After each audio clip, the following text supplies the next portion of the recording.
chàng yêu Leishi Khareva nào giấc mơ gà thấy sang hai đứa ý đi ngờ mê rồi thay Adama kawe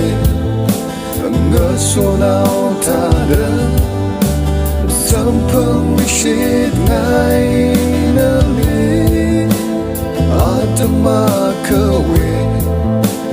ngờ số nào ta đến Sampang shit ngai na li ngờ thiên trinh ý định na li ngờ cao cho ni uống lông nào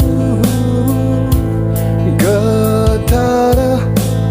Leishi Khareva kawi Leishi Khareva Ngayawi gajang sirana Ahami lewale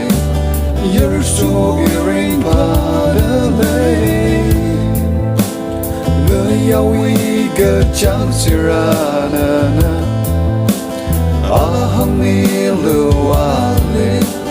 Yersu iring padale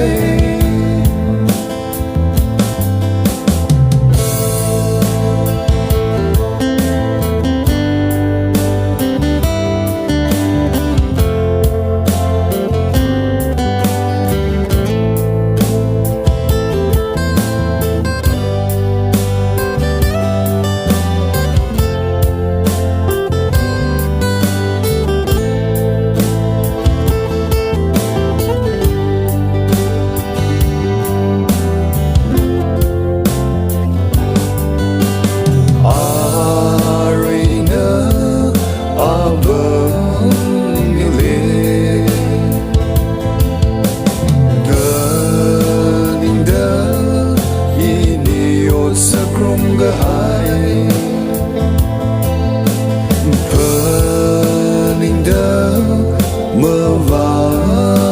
sung rơ Yini we Leishi Khareva chan bình chế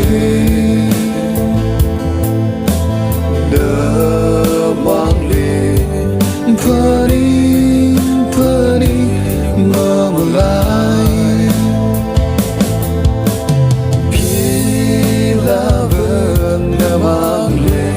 Leishi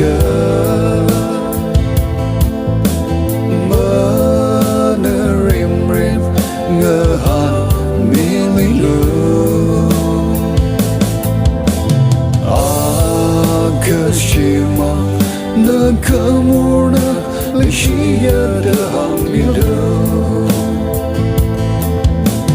nơ mang lên Phani Leishi nai Gatada Leishi Khareva Iwi Leishi Khareva Nawi giấc mơ gà thấy sang hai đứa ý đi ngờ mê rồi thay Adama kawe ngờ số nào ta đến Sampang shit ngai